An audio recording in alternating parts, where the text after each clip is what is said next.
that, and I accept these are impressions, even if Iran now comes under a prolonged bombing offensive involving both Israel and the United States, the Russians probably do have the means to ensure that economic life continues in Iran in some form.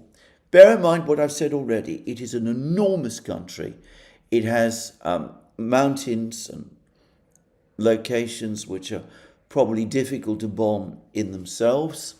Obviously, there are major cities which can be bombed.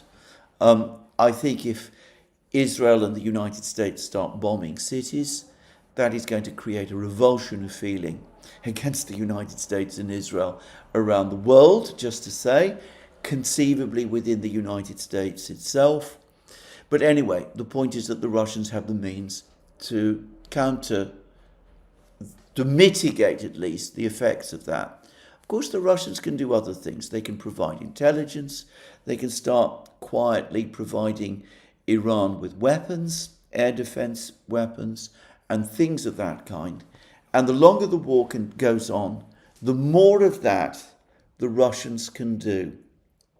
China is the same. The Chinese can also do the same things.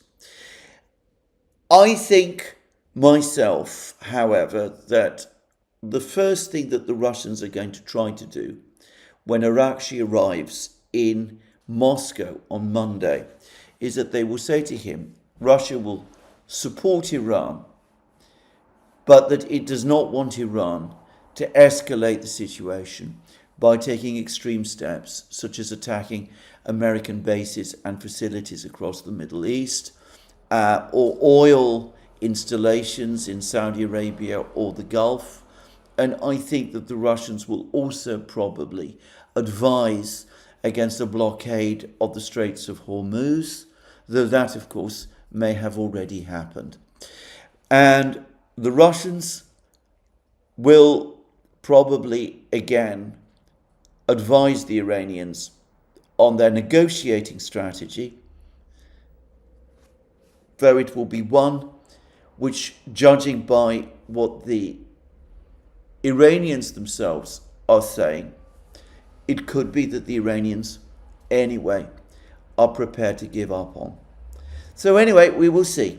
The meeting between Putin and Arachi tomorrow is going to be extremely interesting. We will no doubt have a long Russian readout, setting out what the Russians are advising the Iranians. If we get a short readout, or no readout at all, by the way, then that could be a sign that the Russians are going to start taking further steps that they don't want to disclose, such as perhaps providing some form of military support, though I don't myself expect at this stage that will happen. Give it weeks, give it months, and the calculus will change. And of course, Putin and Xi Jinping spoke to each other a couple of days ago, 2 days ago. We can be sure that in advance of Arachi's trip to Moscow, Putin and Xi Jinping or their officials will also be again in contact with each other. And after Putin has spoken to Arachi, Putin will probably want to speak to Xi Jinping all over again, though it is unlikely after he does that we will get confirmation of that or a Russian readout. Most contacts between Russian and Chinese leaders being conducted in private. Anyway, that it seems to me